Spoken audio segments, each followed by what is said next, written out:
What has 60 days of posting every day on YouTube taught me?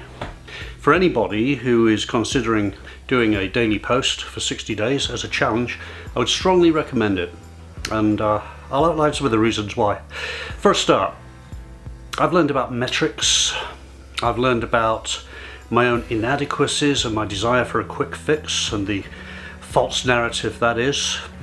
I've also found that I'm not alone, that I'm part of a really cool community of people, and it's taught me so much about the technical elements and ways to get the job done.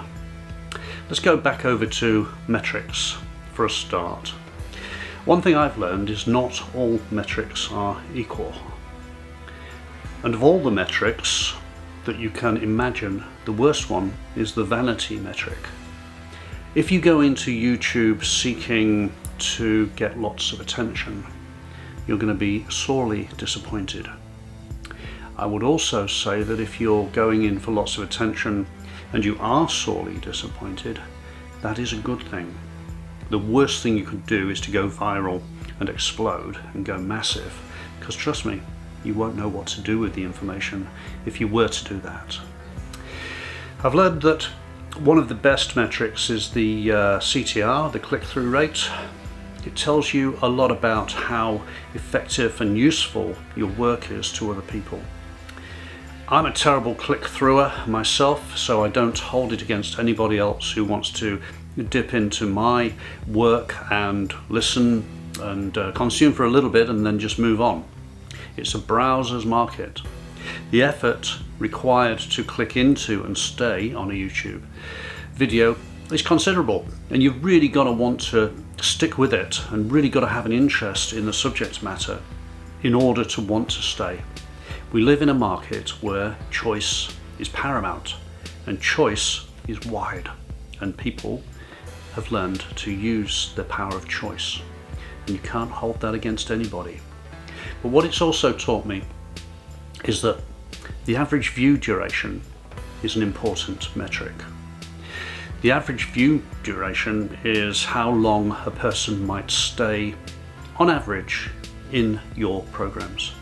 If you put out videos and on average people stay for 34 seconds and you're putting out 8-minute long videos, you've got to know then that you're doing something wrong, and it's got to be used as an indicator about how you can sharpen up and polish your act. Don't go back into the vanity metric area of oh woe is me and start to beat yourself up. More simply, knuckle down, study your craft a little bit more and get down into the weeds a little bit and work out ways to engage people more effectively. Start to develop the skill of YouTubing, because it is a skill. And finally, my favorite metric of all is subscribers. New subscribers. One of the things I started to do was to go out into the YouTube community, into the YouTubiverse, and actively seek people who might wish to subscribe on my channel by going to their channel and subscribing on theirs. As a consequence, I've got to know a lot of people. People from all over the world, different backgrounds, different ages, different attitudes and approaches. So what else have I learned from YouTube by posting every day for 60 days?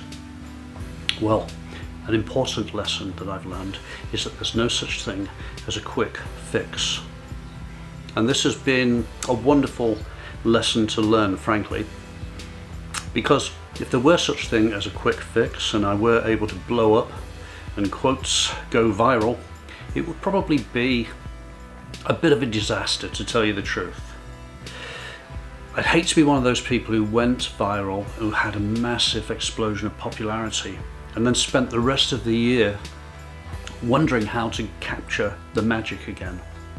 Imagine peaking too early and then spending the rest of your life trying to chase an ephemeral success over which you had no control in the first place.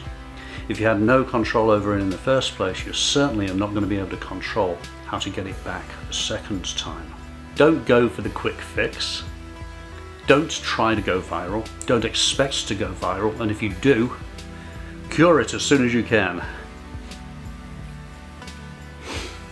The truth of the matter is, going viral is a bit of a curse, and it could destroy you emotionally and psychologically, so don't even hope for it. As they say, be careful what you wish for. Be grateful. This is one of the great lessons I've learned from YouTube. Be grateful for small, apportioned victories. And I believe that this process has taught me that every victory has to be hard earned and hard won. And I relish the challenge, which is good. If you don't relish the challenge, don't take on a challenge such as this, is my advice. You don't have to post every day for 60 days. You can post once a week, twice a week, whatever your cadence is. That's your choice to make. I wanted to try and get to 100 videos as soon as possible. I'm at around 79, 80 at the moment, so I'm going to keep on this pressure throughout the next month, and then I'm going to regroup. So again, another thing I've learned is think strategically about how you're going to go forward with your program. Bearing in mind that you're not alone, reach out to people. Get out there amongst the community and start to discover people who, like you, are posting only hours before, have hardly any subscribers, hardly any views. Go in there, give them props. Go in there, offer a little bit of support. Go and like and subscribe those people and see if they don't come back and like and subscribe you in return. This has happened, not as often as I'd like it to, but that's not the point. The point is, you're part of a community now. So as a YouTuber, you are now part of a new movement, if you like. And if you have a look on my screen and have a look below, I'll show you some of the people that I've hooked up with. I started out by subscribing to the larger channels and the bigger players, but over time I started to realize that there's a whole raft of people out there who are so similar to me in terms of their outlook and their traction in the market. Why not? Reach out, learn something. The final thing I'd like to talk about, what I've learned from 60 days of YouTubing, posting daily, is I've learned to read the data. I've started to get into the analytics that are hiding behind my channel. I learned skills such as going into my homepage, setting up my tags, putting in my links, working out what my description should look like. I started to study things like thumbnails, how to construct a thumbnail, what works in a thumbnail, the difference between a thumbnail and a title, and then how to make an SEO dense description to put under your video. Now, I've listened to expert advice and I'm sure they're correct, but I've got to be honest, sometimes I've posted videos which have had a flagrant disregard for all of the advice, and those videos have somehow done better than the other ones which I set up, planned and executed, ticking all the boxes.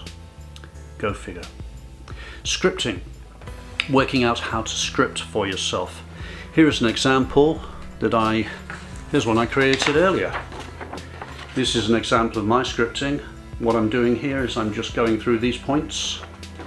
Instead of reading a shopping list down a page, which really looks lame when you're just reading down a page like that, I put arrows across pages, I move around the page, and it gives me a little bit more variety.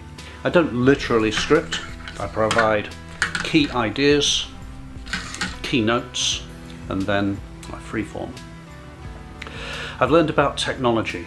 I've learned how to set up my mic, even within the last few days. I have my mic here a little bit closer to me now than it was when it was mounted on the camera.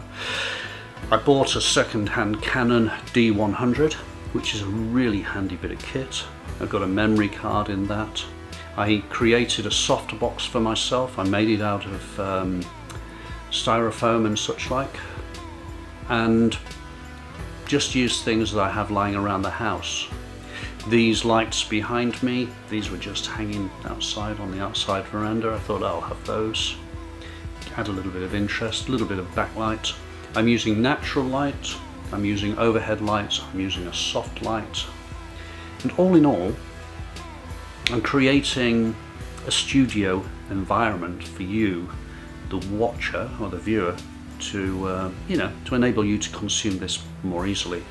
But also having this studio set up like this with the softbox, the camera, the mic, the stand, the background lighting, all of those things, it means that I can just come in here, switch on the camera, put my script in front of me and get on with things.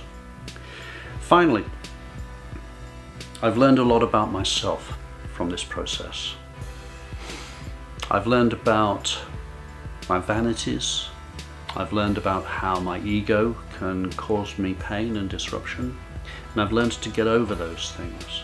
I've learned to become a little bit more objective and a little bit more professional, shall we say, about how I approach my projects.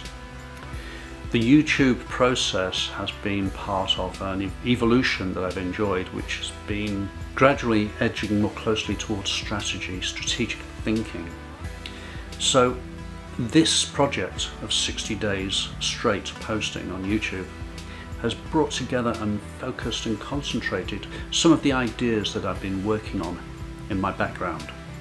So all in all, would I do it again? I certainly will, and I certainly shall continue to maintain a pretty intensive cadence of posting, filming, scripting and releasing. It's enabled me to share some of my creative side, and so I've enjoyed that part of it too. So what's next? I guess I might try to become a little bit more professional in how I introduce my work.